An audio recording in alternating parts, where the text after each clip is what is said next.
ಇನ್ನು ದರ್ಶನ್ ಮತ್ತೆ ಬಳ್ಳಾರಿ ಜೈಲೇ ಗತಿಯಾಗಿದೆ. ಇವತ್ತು ಬೇಲ್ ಸಿಗತ್ತೆ ಅಂತ ಹೇಳಿ ಎಲ್ಲ ಅಭಿಮಾನಿಗಳು ಕಾಯ್ತಾ ಇದ್ರು. ಹೆಲಿಕಾಪ್ಟರ್ ರೆಡಿಯಾಗಿತ್ತು, ಹೆಲಿಕಾಪ್ಟರ್ ರೆಡಿಯಾಗಿದೆ. ಅಲ್ಲಿ 3 ಜನ ಪಾಪ ರಿಲೀಸ್ ಆಗಿ ಬೇಲ್ ಸಿಕ್ಕಿ 3 ದಿವಸ ಆಗಿದೆ, ಅವರನ್ನು 1 ವಾರ ಆಗಿದೆ, ಅವರನ್ನು ಕೇಳೋರು ಯಾರೂ ಇಲ್ಲ. ಆದರೆ ಕಾಟೇರನಿಗೆ ಕೋರ್ಟ್ ಬಿಗ್ ಶಾಕ್ ನೀಡಿದೆ. ಇತ್ತ ಕಾಟೇರ ಮತ್ತು ಲಿಪ್ಸ್ಟಿಕ್ ರಾಣಿಗೆ ಕಂಬಿ ಎಣಿಸ್ತಿರುವಂಥ ಕೋರ್ಟ್ ಆದೇಶವನ್ನು ಕೊಟ್ಟಿದೆ. ಬನ್ನಿ ರಿಪೋರ್ಟ್.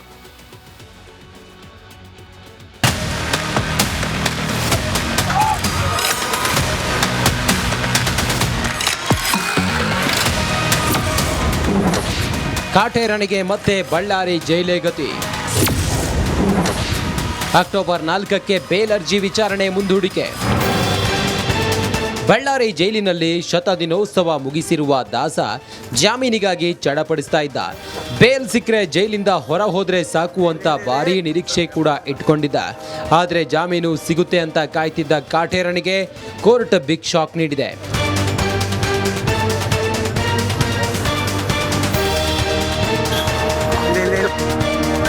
ಅಕ್ಟೋಬರ್ 4ಕ್ಕೆ ದರ್ಶನ್ ಹಾಗೂ ಆರೋಪಿ ಲಕ್ಷ್ಮಣ್ ಬೇಲ್ ಅರ್ಜಿ ಮುಂದೂಡಿದೆ. ದರ್ಶನ್ ಪರ ವಾದ ಮಂಡನೆಗೆ ಕಾಲಾವಕಾಶ ಕೋರಿ ಸಿವಿ ನಾಗೇಶ್ ಜೂನಿಯರ್ ವಕೀಲರಾದ ಸುನೀಲ್ರಿಂದ ಮನವಿ ಸಲ್ಲಿಸಿದ್ರು. ಹೀಗಾಗಿ ಅಕ್ಟೋಬರ್ 4ರವರೆಗೆ ದಾಸನಿಗೆ ಬಳ್ಳಾರಿ ಜೈಲೇ ಗತಿಯಾಗಿದೆ.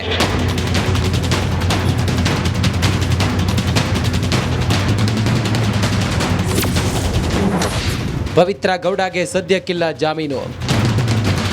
ರೇಣುಕಾಸ್ವಾಮಿ ಕೊಲೆ ವೇಳೆ ಕ್ರೌರ್ಯ ಮೆರೆದಿದ್ದ ಲಿಪ್ಸ್ಟಿಕ್ ರಾಣಿಗೂ ಮತ್ತೆ ಜೈಲೇ ಗತಿಯಾಗಿದೆ. ಪವಿತ್ರ ಸಲ್ಲಿಸಿದ ಅರ್ಜಿ ವಿಚಾರಣೆ ಅಕ್ಟೋಬರ್ 4ಕ್ಕೆ ನ್ಯಾಯಾಲಯ ಮುಂದೂಡಿದೆ.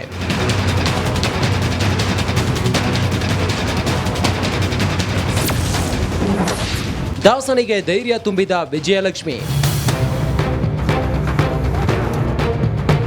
ಜಾಮೀನು ಅರ್ಜಿ ವಿಚಾರಣೆ ಮುಂದೂಡಿದ ಬೆನ್ನಲ್ಲೇ ಬಳ್ಳಾರಿಯಲ್ಲಿ ದಾಸನನ್ನ ವಿಜಯಲಕ್ಷ್ಮಿ ಭೇಟಿಯಾದರು.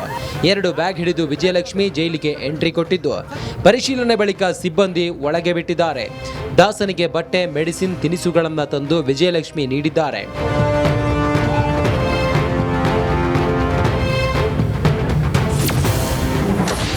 ಪ್ರೈವೇಟ್ ಆಗಿ ಧನ್ವೀರ್ ಜೊತೆ ದರ್ಶನ್ ಚರ್ಚೆ. ಇನ್ನು ವಿಜಯಲಕ್ಷ್ಮಿ ಜೊತೆ ನಟ ಧನ್ವೀರ್ ಕೂಡ ದರ್ಶನ್ನ ಭೇಟಿ ಮಾಡಿದ್ದಾರೆ. ಈ ವೇಳೆ ಪತ್ನಿಯನ್ನ ಚೇರ್ ಮೇಲೆ ಕೂರಿಸಿ ಧನ್ವೀರ್ ಹಾಗೂ ದರ್ಶನ್ ಪ್ರೈವೇಟ್ ಆಗಿ ಮಾತನಾಡಿದ್ದಾರೆ.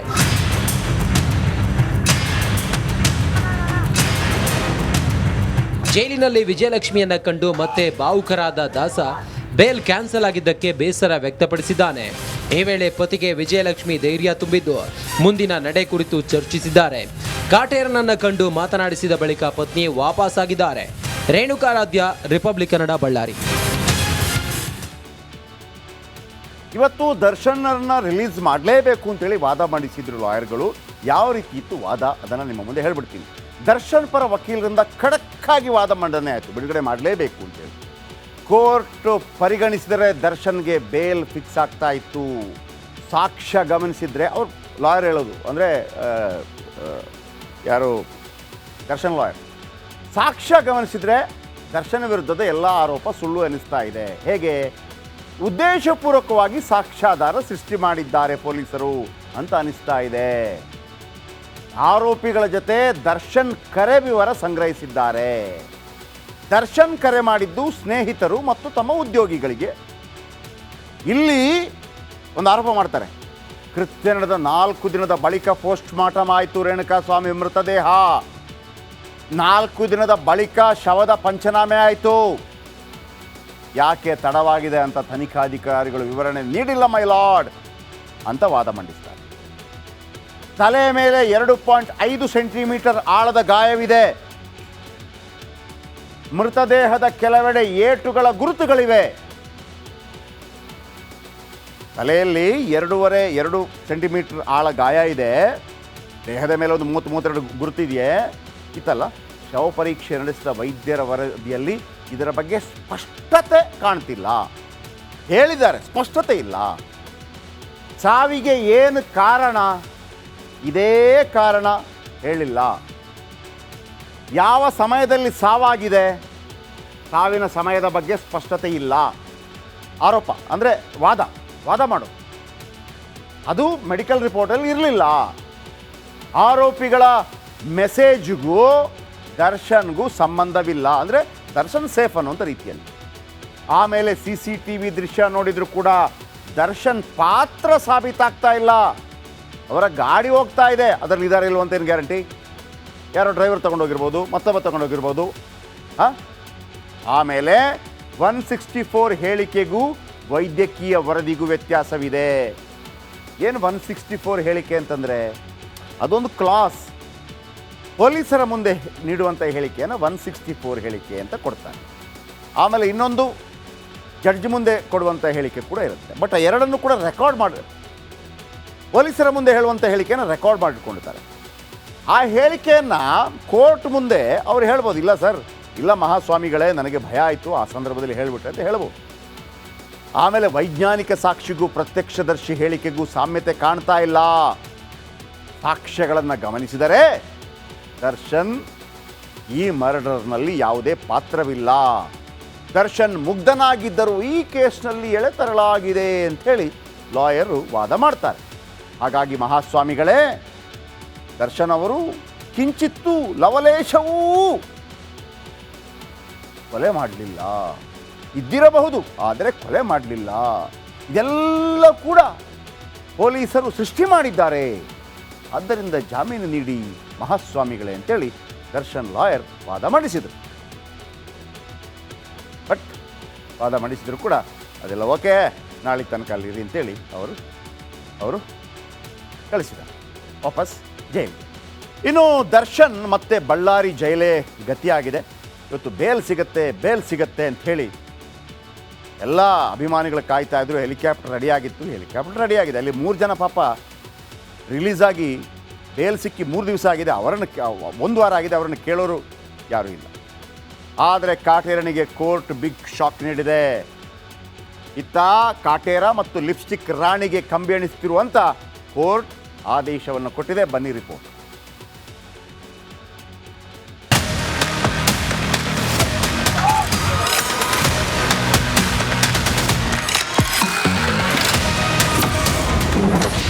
ಕಾಟೇರನಿಗೆ ಮತ್ತೆ ಬಳ್ಳಾರಿ ಜೈಲೇ ಗತಿ.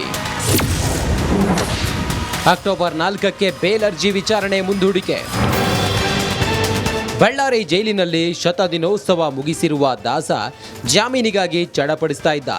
ಬೇಲ್ ಸಿಕ್ಕರೆ ಜೈಲಿಂದ ಹೊರ ಹೋದ್ರೆ ಸಾಕು ಅಂತ ಭಾರೀ ನಿರೀಕ್ಷೆ ಕೂಡ ಇಟ್ಕೊಂಡಿದ್ದ. ಆದರೆ ಜಾಮೀನು ಸಿಗುತ್ತೆ ಅಂತ ಕಾಯ್ತಿದ್ದ ಕಾಟೇರನಿಗೆ ಕೋರ್ಟ್ ಬಿಗ್ ಶಾಕ್ ನೀಡಿದೆ.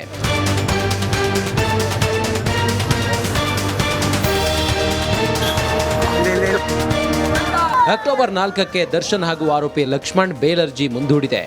ದರ್ಶನ್ ಪರ ವಾದ ಮಂಡನೆಗೆ ಕಾಲಾವಕಾಶ ಕೋರಿ CV ನಾಗೇಶ್ ಜೂನಿಯರ್ ವಕೀಲರಾದ ಸುನೀಲ್ರಿಂದ ಮನವಿ ಸಲ್ಲಿಸಿದ್ರು. ಹೀಗಾಗಿ ಅಕ್ಟೋಬರ್ 4ರವರೆಗೆ ದಾಸನಿಗೆ ಬಳ್ಳಾರಿ ಜೈಲೇ ಗತಿಯಾಗಿದೆ.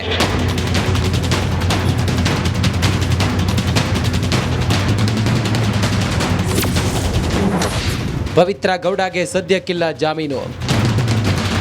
ರೇಣುಕಾಸ್ವಾಮಿ ಕೊಲೆ ವೇಳೆ ಕ್ರೌರ್ಯ ಮೆರೆದಿದ್ದ ಲಿಪ್ಸ್ಟಿಕ್ ರಾಣಿಗೂ ಮತ್ತೆ ಜೈಲೇ ಗತಿಯಾಗಿದೆ. ಪವಿತ್ರ ಸಲ್ಲಿಸಿದ ಅರ್ಜಿ ವಿಚಾರಣೆ ಅಕ್ಟೋಬರ್ 4ಕ್ಕೆ ನ್ಯಾಯಾಲಯ ಮುಂದೂಡಿದೆ.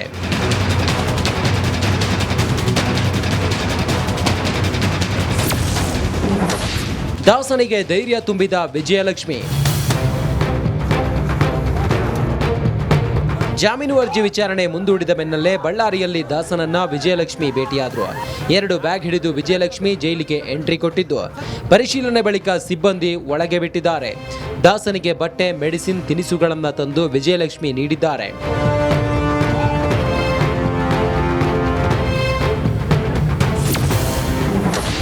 ಪ್ರೈವೇಟ್ ಆಗಿ ಧನ್ವೀರ್ ಜೊತೆ ದರ್ಶನ್ ಚರ್ಚೆ. ಇನ್ನು ವಿಜಯಲಕ್ಷ್ಮಿ ಜೊತೆ ನಟ ಧನ್ವೀರ್ ಕೂಡ ದರ್ಶನ್ನ ಭೇಟಿ ಮಾಡಿದ್ದಾರೆ. ಈ ವೇಳೆ ಪತ್ನಿಯನ್ನ ಚೇರ್ ಮೇಲೆ ಕೂರಿಸಿ ಧನ್ವೀರ್ ಹಾಗೂ ದರ್ಶನ್ ಪ್ರೈವೇಟ್ ಆಗಿ ಮಾತನಾಡಿದ್ದಾರೆ.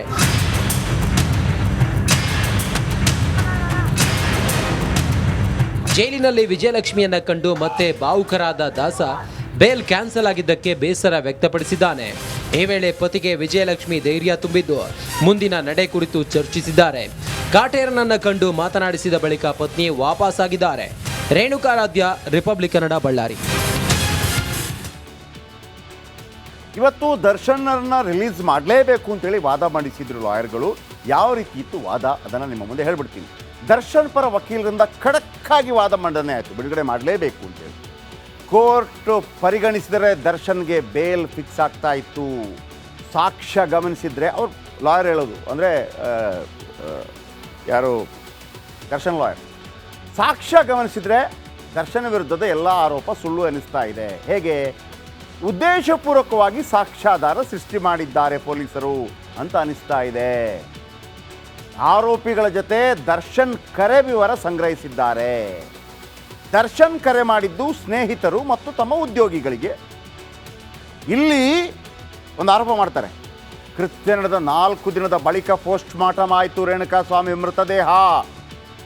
4 ದಿನದ ಬಳಿಕ ಶವದ ಪಂಚನಾಮೆ ಆಯಿತು. ಯಾಕೆ ತಡವಾಗಿದೆ ಅಂತ ತನಿಖಾಧಿಕಾರಿಗಳು ವಿವರಣೆ ನೀಡಿಲ್ಲ ಮೈ ಲಾರ್ಡ್ ಅಂತ ವಾದ ಮಂಡಿಸ್ತಾರೆ. ತಲೆ ಮೇಲೆ 2.5 ಸೆಂಟಿಮೀಟರ್ ಆಳದ ಗಾಯವಿದೆ. ಮೃತದೇಹದ ಕೆಲವೆಡೆ ಏಟುಗಳ ಗುರುತುಗಳಿವೆ.